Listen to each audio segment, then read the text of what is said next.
नमस्कार दोस्तों, स्वागत है आपका अपना ही यूट्यूब चैनल टुडे एग्जाम पर।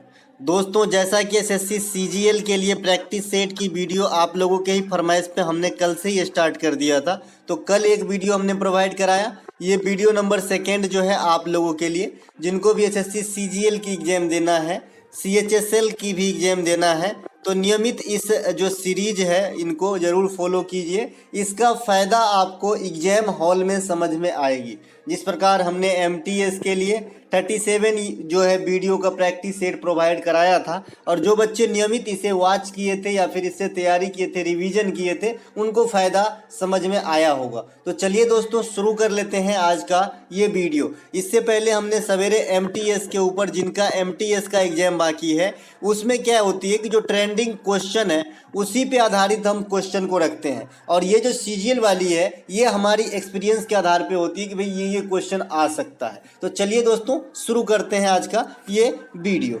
हमारा पहला है कि which constitutional amendment act added the right to form cooperative societies in part 3 of the Indian constitution. मतलब कौन से संविधानिक संशोधन ये गारंटी, ये अधिकार दिया, या फिर भाग 3 में ये चीज़ का अटैचमेंट करवाया कि जो है आप सहकारी समिति बना सकते हैं फंडामेंटल राइट के थ्रू, है ना। तो ये जो है आपका अमेंडमेंट में नंबर जो है आपका 97 97वां संविधान संशोधन के द्वारा इस प्रकार की चीज़ों को संविधान में ऐड किया गया था, और ये फंडामेंटल राइट के मतलब अंतर्गत आ जाती है। जैसा कि आपको मैंने पहले ही बता रखा है कि भारतीय संविधान में जो फंडामेंटल राइट है, फंडामेंटल ड्यूटीज है ना, यहाँ से क्वेश्चन आपके एग्जाम में काफ़ी आते हैं। तो आपको एकदम जिह्वा पे होनी चाहिए इन दोनों चीज़ का, ठीक है। थोड़ा सा मैं यहाँ पे आपको जो है रूबरू कराऊँ शॉर्ट में। तो फंडामेंटल राइट जो है सबसे पहले ये कहाँ से लिया गया है, तो यूएसए के संविधान से लिया गया है।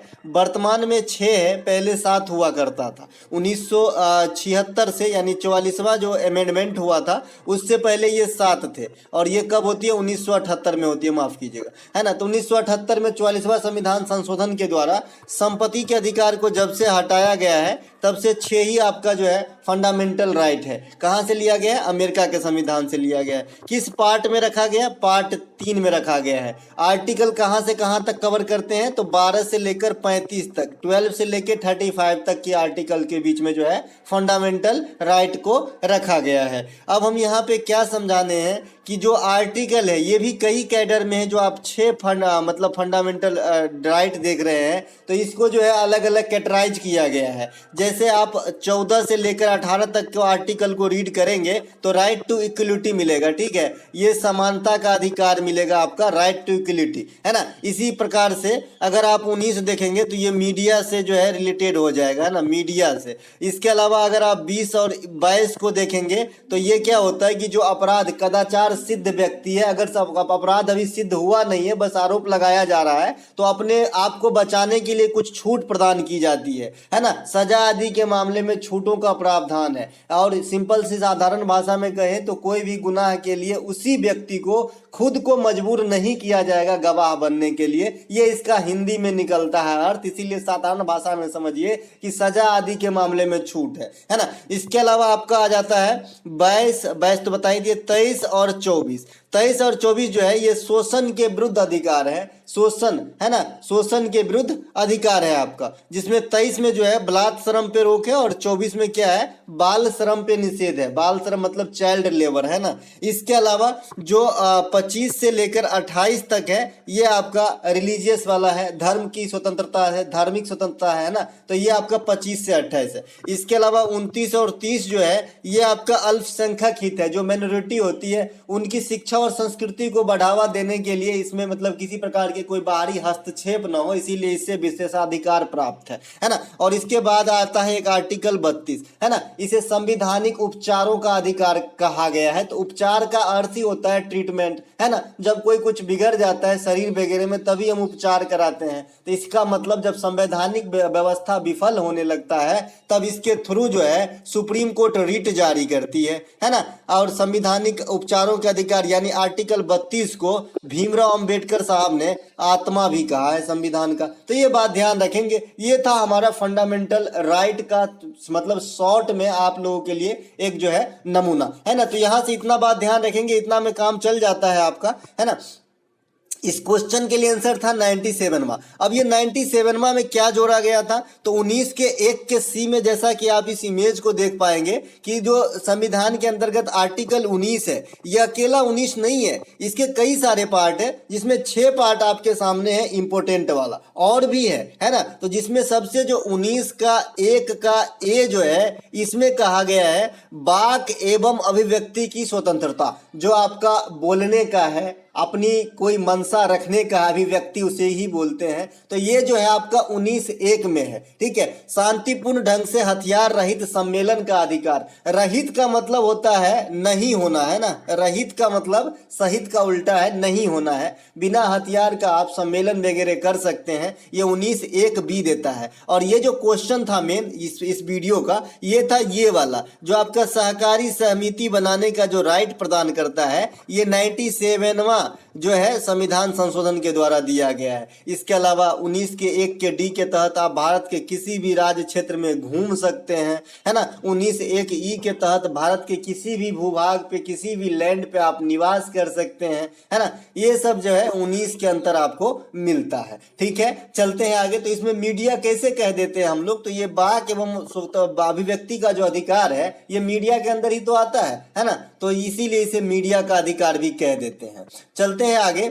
अब जितना बात मैंने अभी मौखिक रूप से बताया यही सब बात यहाँ पर लिखा है, ठीक है। आप लोग तुरंत वीडियो के बाद पीडीएफ बोलते हो, ठीक है। पीडीएफ कोई हर्ज नहीं, मैंने पीडीएफ दे भी देना है और दे भी देते हैं, है ना। लेकिन मैं कहता हूं कि जो मैं बोल रहा हूं इस बात से वंचित हो जाओगे तो शायद याद ना हो पाएगा आपको ये चीज, क्योंकि किताब में तो जनरली सब कुछ ही लिखा होता है ना।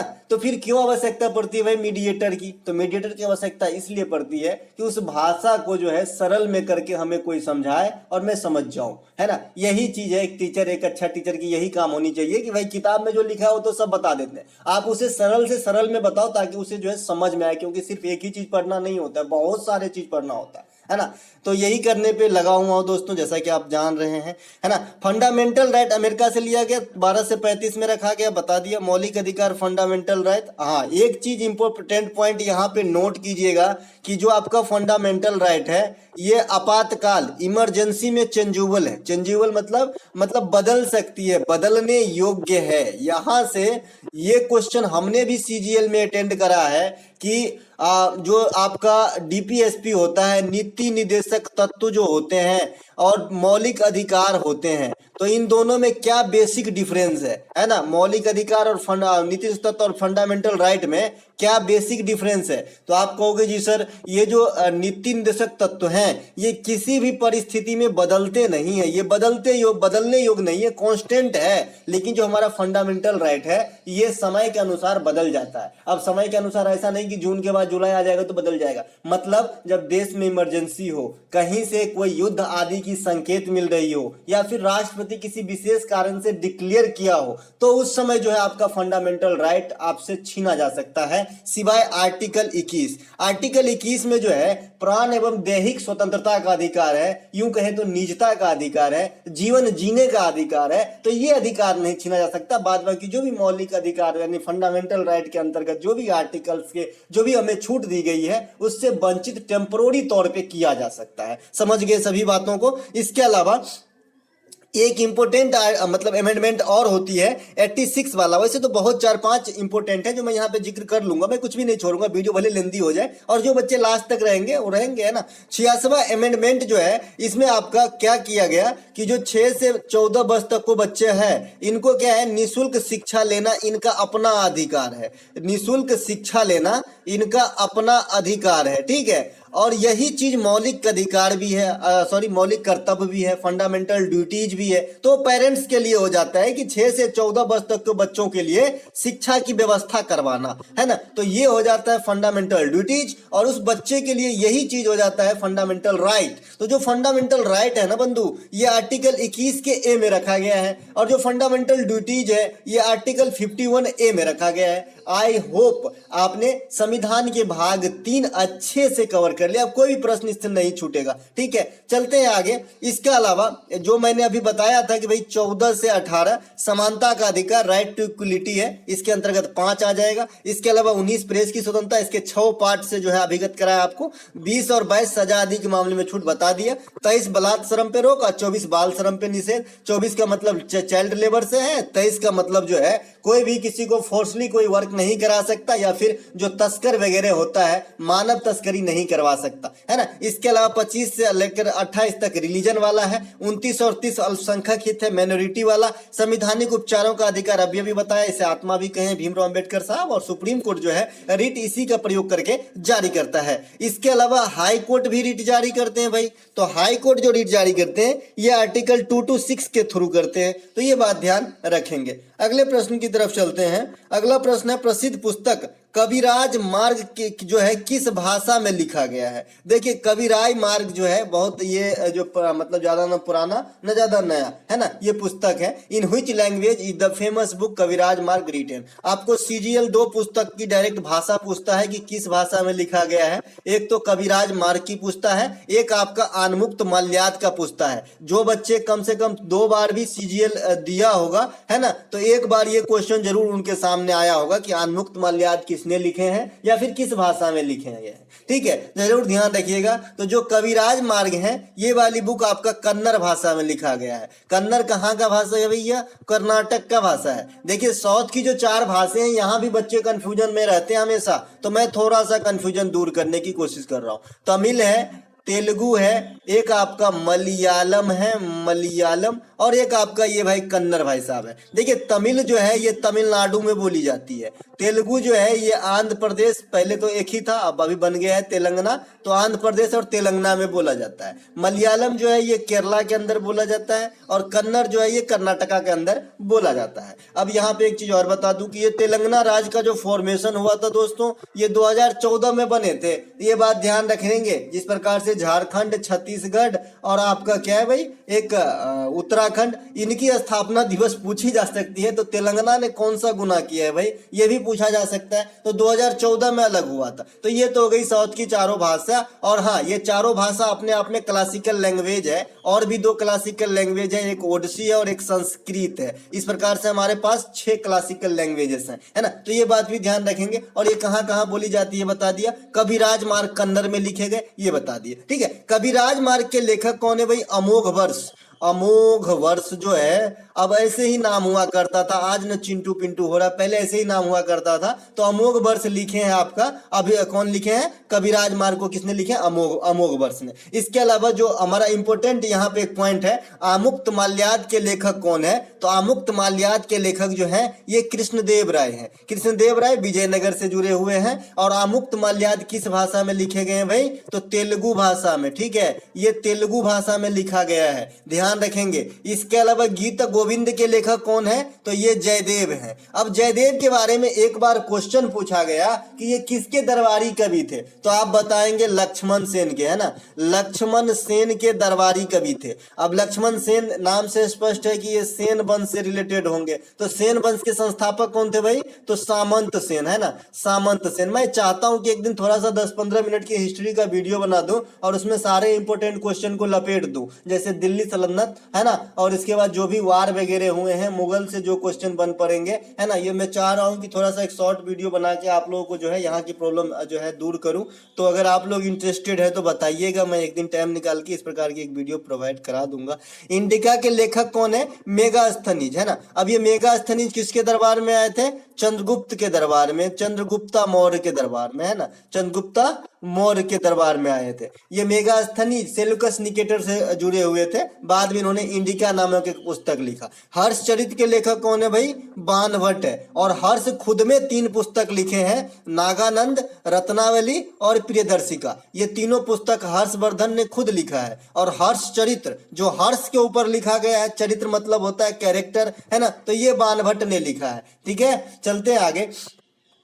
अगला हमारा प्रश्न जो है इको से है कि कौन सा कर्व वक्र या फिर वक्र कहिए हिंदी में, मुद्रास्फीति और बेरोजगारी के बीच संबंध दर्शाता है। Which of the flowing curves shows the relationship between inflation and unemployment? है ना, इन्फ्लेशन मतलब मुद्रास्फीति होता है, अनएम्प्लॉयमेंट बेरोजगारी होता है। बेरोजगारी भी आपने कई प्रकार के सुना होगा, जैसे मैं आपको बता रखा हूँ 3-4 प्रकार की बेरोजगारी। डायरेक्ट परिभाषा से यानी डेफिनेशन से ही क्वेश्चन आपके एग्जाम में आ जाता है, पूछा जाता है कि जब अर्थव्यवस्था में उतार चढ़ाव के कारण जो बेरोजगारी आती है, अर्थव्यवस्था मतलब इकोनॉमिक्स में इसे बाजार कह सकते हैं, मार्केट कह सकते हैं, कि जब उतार चढ़ाव के कारण जो बेरोजगारी उत्पन्न होती है, अनएम्प्लॉयमेंट आती है, उसे क्या कहा जाता है? तो इसे चक्रीय बेरोजगारी कहा जाता है। ठीक है, इसके अलावा जो अल्प समय के लिए बेरोजगारी होती है और किसी सीजन बस में फिक्स होती है, इसे मौसमी बेरोजगारी कहा जाता है, जो कृषि क्षेत्र में होता है। इसके अलावा जो क्षमता के अनुसार परफॉर्मेंस नहीं कर पाता है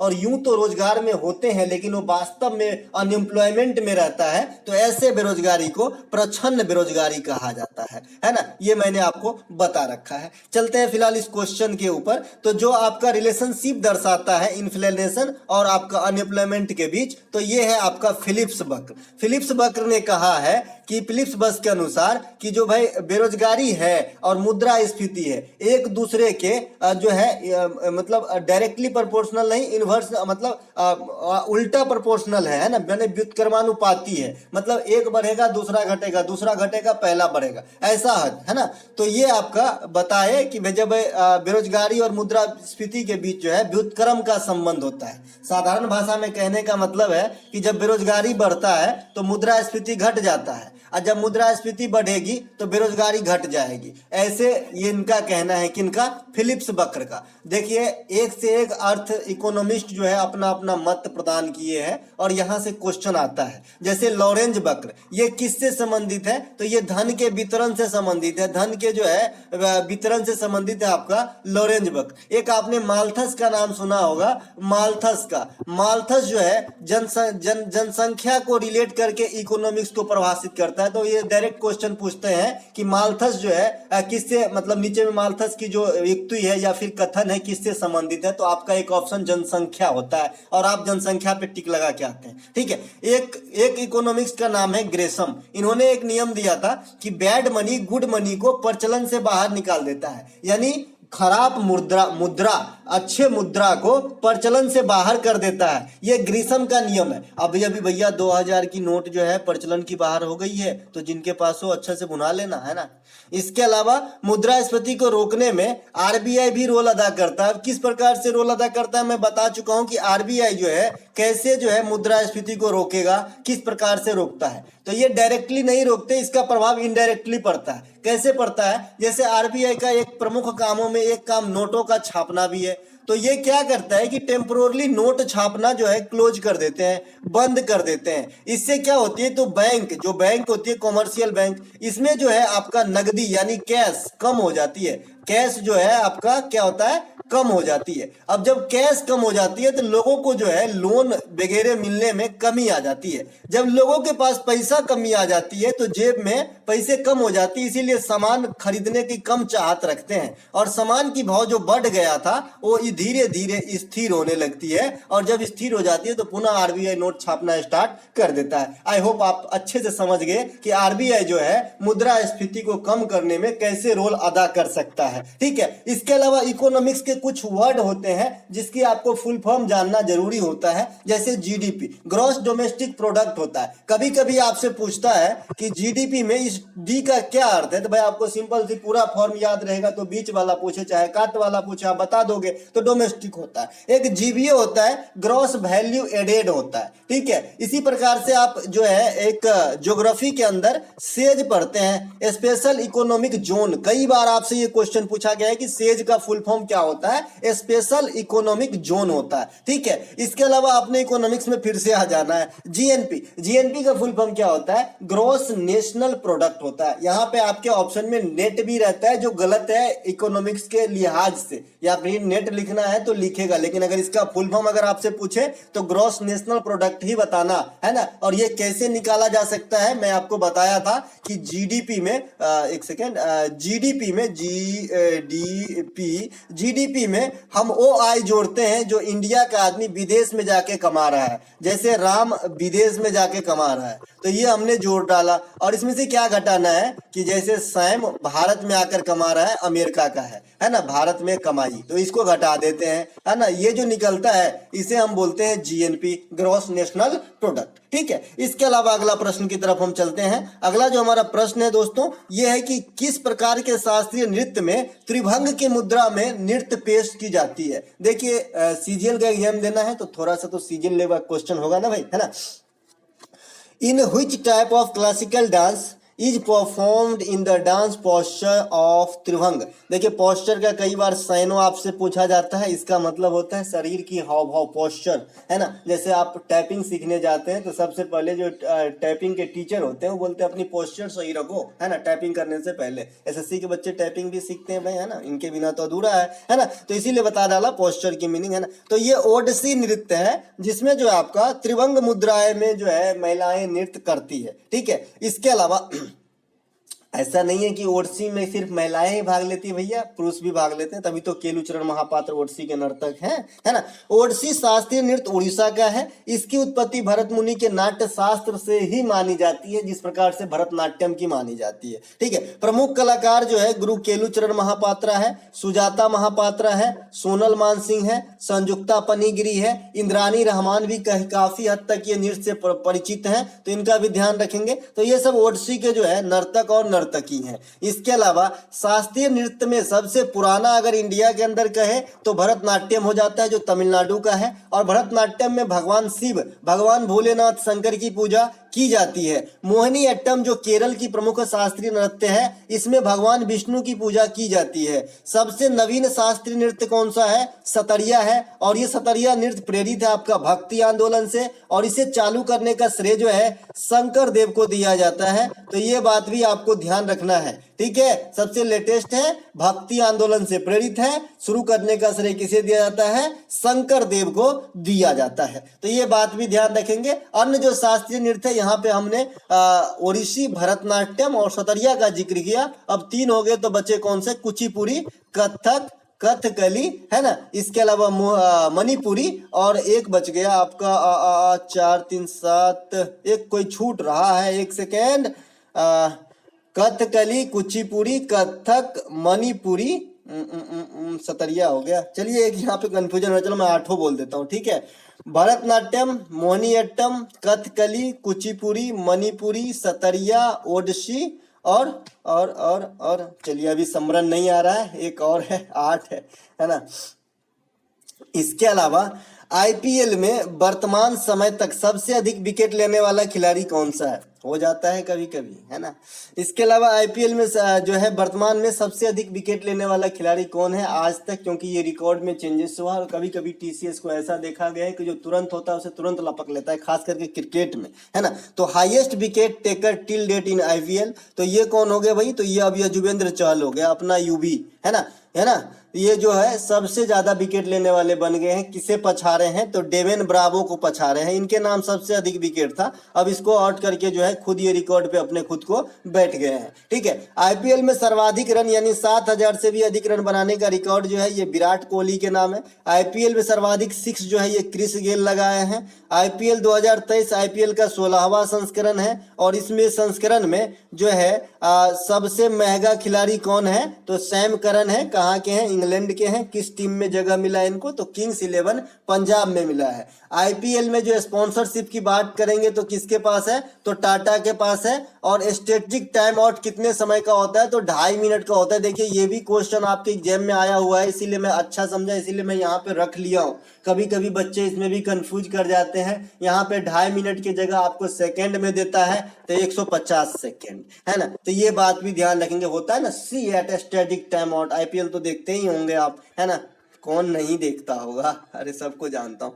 अगला जो हमारा ये लघु हिमालय और शिवालिक के बीच स्थित घाटियों को क्या कहा जाता है? What are the valleys located between the lesser Himalaya and the Shivalik called, है ना। तो जो लघु हिमालय है छोटा और शिवालिक के बीच के जो भाग है उसे क्या कहा जाता है? तो ऐसे दून कहा जाता है। जैसे आपने उत्तराखंड में कई सारे दून का नाम सुने होंगे, जैसे देहरादून, है ना। तो ये जो है लघु हिमालय और किसके बीच? शिवालिक के बीच के क्षेत्र को आप दून कह देते हैं, घाटियों को, है ना। इसके अलावा हिमालय के 4 मेजर पार्ट होते हैं, है ना। ये तो आप भी जानते हैं और अभी अभी क्वेश्चन पूछा गया था कि बृहत हिमालय के बारे में, इसे आंतरिक हिमालय भी कहा जाता है। हिमालय के 4 जो मेजर पार्ट हैं ये आपका ट्रांस हिमालय है, इसे प्रा हिमालय भी कहा जाता है। एक महान हिमालय है, बृहत हिमालय कहा जाता है। एक मध्य हिमालय है और एक आपका शिवालिक है। शिवालिक सबसे दक्षिणी हिमालय है, ध्यान रखेंगे। नदियों के विस्तार के आधार पर भी हिमालय को 4 भागों में बांटा गया है। कैसे?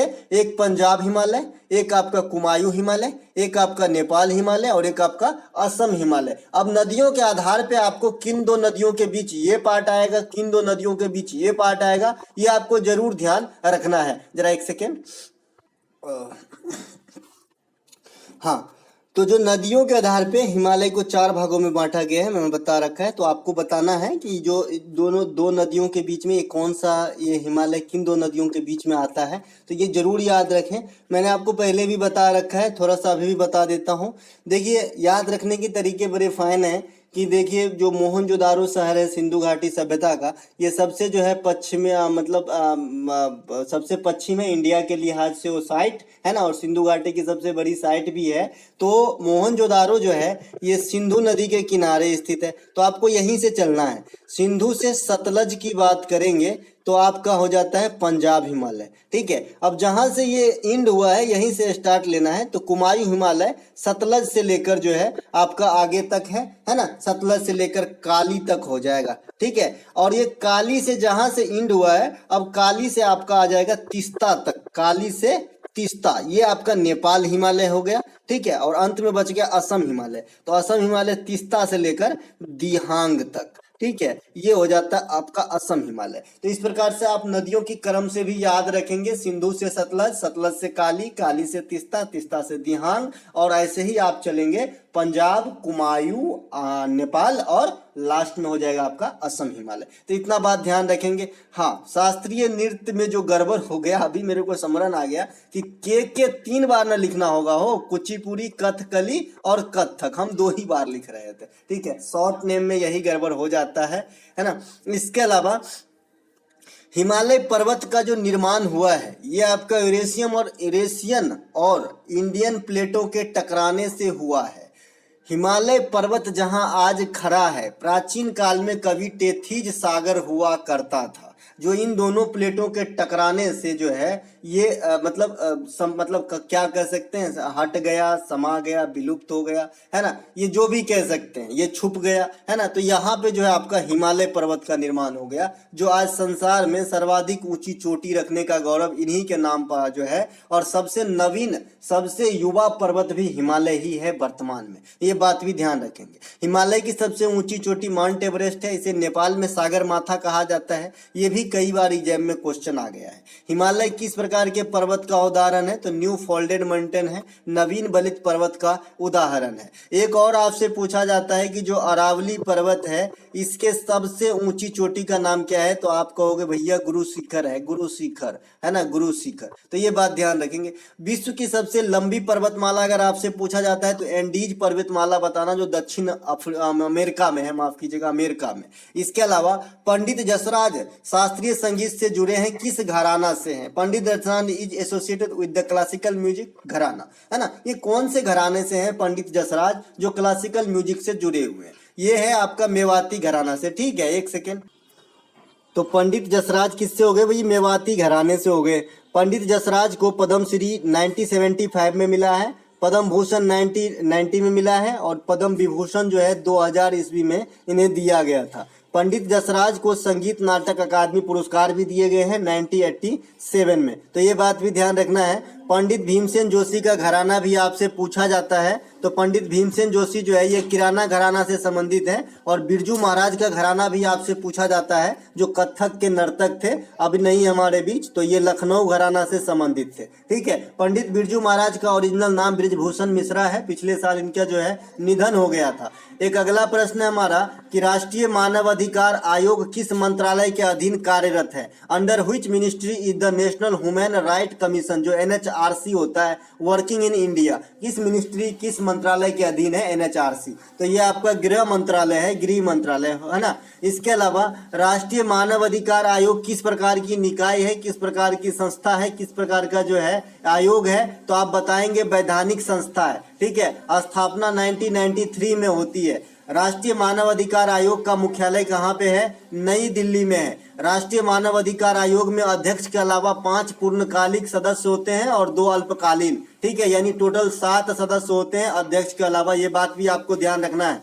अभी वर्तमान में राष्ट्रीय मानव अधिकार आयोग के अध्यक्ष कौन है? तो जस्टिस अरुण कुमार मिश्रा जो है ये NHRC का वर्तमान में जो है चेयरमैन है। इसके अलावा आपसे एक प्रश्न CGL बराबर पूछता रहता है कि भाई जो NHRC में जो आपका अध्यक्ष बनेगा, चेयरपर्सन बनेगा, वो इसके लिए क्या जो है क्राइटेरिया है? तो भाई इसके लिए ये क्राइटेरिया है कि कम से कम सुप्रीम कोर्ट से किसी भी जज के पोस्ट से रिटायर्ड हो, या फिर हाई कोर्ट के जो चीफ जस्टिस होते हैं, जो मुख्य न्यायाधीश होते हैं, उस पोस्ट से जो है रिटायर्ड हो, तभी आप जो है NHRC के अंदर चेयरमैन पोस्ट के लिए एलिजिबल माने जाएंगे। समझ गए? ये कई बार आपके एग्जाम में आया है क्वेश्चन, इसे जरूर ध्यान रखें। सोडियम का परमाणु भार या द्रव्यमान कितनी होती है? What is the atomic weight और मासेस ऑफ सोडियम? तो अब देखिए CGL का एक और है कि आपका परमाणु जो पीरियोडिक टेबल है, वहां से परमाणु भार या परमाणु द्रव्यमान से क्वेश्चन जरूर ही पूछता है एक क्वेश्चन। ठीक है, तो इन्हें अभी से ही थोड़ी थोड़ी याद करना स्टार्ट कर दे, बहुत दूर तक नहीं जाना है। और मैंने आपको ट्रिक बताया है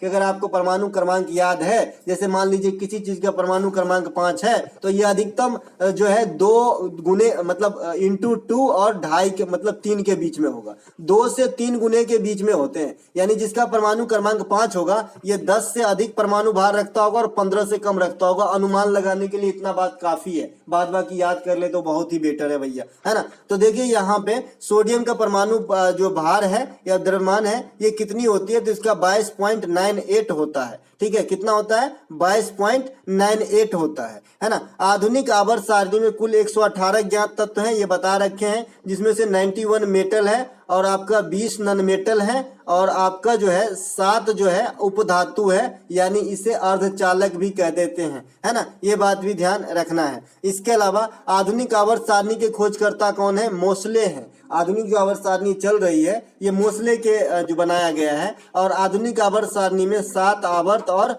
18 वर्ग हैं। जो वर्ग कहते हैं जैसे इस प्रकार से रहते हैं, तो जो ये खड़ा रहता है कॉलम उसे वर्ग कहते हैं, और जो रो होता है इसे आवर्त कहते हैं। ठीक है, इसके अलावा एक हमारा अगला प्रश्न है, प्रधानमंत्री आवास योजना किस मंत्रालय के अधीन है? प्रधानमंत्री Awas Yojana is under which ministry, है ना। तो PMAY, प्रधानमंत्री आवास योजना, तो ये है आपका जी केंद्रीय ग्रामीण विकास मंत्रालय के अधीन। इसकी शुरुआत की बात करेंगे तो 2015 में इसकी शुरुआत करी गई थी, और इसका लक्ष्य जब शुरू करी गई थी कि 2022 के लास्ट तक सभी झुग्गी झोपड़ियों में रहने वाले को आवास प्रदान कराना ग्रामीण क्षेत्र में। ठीक है, तो ये था इनका लक्ष्य, ये इनके स्थापना डेट है, और ये मंत्रालय कौन सा है? आपका केंद्रीय ग्रामीण विकास मंत्रालय। प्रधानमंत्री उज्ज्वला योजना की शुरुआत 2016 में होती है, 1 मई 2016 को, और ये जो है BPL लिस्ट में जो महिलाओं का नाम है, यानी जो गरीबी रेखा में आती है, उनको जो है फ्री में आपका LPG कनेक्शन देने से संबंधित है। एक पहल योजना है LPG से ही संबंधित है, पहल इस प्रकार की योजना है। ये LPG सब्सिडी से संबंधित है। सब्सिडी समझ रहे हैं ना, कि एक बार आपने सिलेंडर लिया किया और उस पर जो रिटर्न मिलेगा वो आपके बैंक खाता में चला जाता था। तो इससे संबंधित था आपका पहल योजना। ठीक है, इसके अलावा अगला जो हमारा प्रश्न है, अब्दुल करीम खान का संबंध किस वाद्य यंत्र से है? Abdul Karim Khan is related to which musical instrument? तो ये आपका सारंगी से है। आजकल हम सारंगी के मामले में आपको निपुण करा रहे हैं, क्योंकि एग्जामिनर जो है आप सारंगी से काफी क्वेश्चन पूछते हैं, क्योंकि सारंगी से ज्यादा कैरेक्टर आपके किसी किताब में नहीं दिए होते हैं। ठीक है, पंडित राम नारायण पाना, सुल्तान खान, सुकूर खान, सबरी खान, अहमद खान, गोपाल मिश्रा, ये सभी के सभी जो है आपका सारंगी प्ले करते थे, है ना। इसके अलावा बिस्मिल्लाह खान, शहनाई वगैरह, पंडित रविशंकर, सितार वगैरह, जो जाने पहचाने हैं उसको क्या ही बताना, है ना। चलते हैं आगे। इसके अलावा लच्छू महाराज के बारे में याद आपको एक चीज जरूर रखना है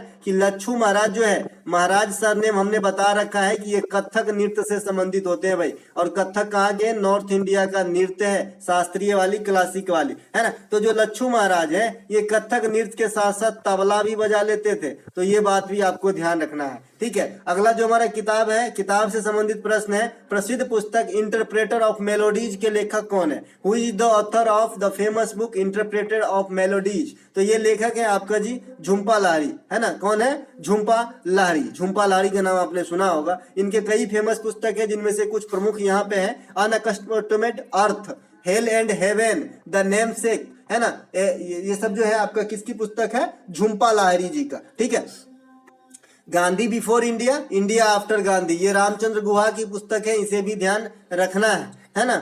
इसके अलावा कॉमनवेल्थ ऑफ क्रिकेट एक पुस्तक का नाम है, ये भी रामचंद्र गुहा का है, जो पूछा गया था किसी दिल्ली के जो पुलिस वाला एग्जाम होता है उसमें, कॉमनवेल्थ ऑफ क्रिकेट, है ना। कॉमनवेल्थ होता है ना राष्ट्रमंडल, और इसका जो है कॉमनवेल्थ ऑफ क्रिकेट, इस प्रकार का किताब का नाम है। तो ये जो है रामचंद्र गुहा ही लिखे हैं, ये भी ध्यान रखना है। इसके अलावा हल्दी घाटी के युद्ध किसके द्वारा बीच लड़ी गई थी? तो हल्दी घाटी का युद्ध जो है ये आपका लड़ी गई थी किसके किसके बीच में? बिटवीन हुम was the battle of Haldi Ghati fort? तो ये अकबर की सेना और महाराणा प्रताप के बीच जो है लड़ी गई थी। कब लड़ी गई थी? 1576 ईस्वी में। पानीपत की सेकेंड लड़ाई भी अकबर से रिलेटेड है, 1556 में अकबर और हेमू के बीच में होता है और अकबर की ही विजय होती है। इसके अलावा खानवा का युद्ध जो है ये 1527 में होता है, बाबर और राणा सांगा के बीच, इसमें बाबर की विजय हो जाती है। विजय स्तंभ का निर्माण किसने करवाया था? ये भी आपसे पूछा जाता है, तो राणा कुंभा ने करवाया था चित्तौड़गढ़ में। ये कहाँ पे है? तो ये चित्तौड़गढ़ में है। ठीक है, विजय स्तंभ, इसका निर्माण कौन करवाया थे? राणा कुंभा ने करवाया था। तो दोस्तों ये थे आज के सीजीएल के ऊपर प्रैक्टिस सेट का वीडियो। अगर आपको अच्छा लगे तो लाइक कर लीजिएगा, और ये पीडीएफ आपको हमारे टेलीग्राम चैनल पे निःशुल्क दिया जाएंगे। मिलेंगे हम अगले वीडियो में, तब तक के लिए जय हिंद। क्या हुआ?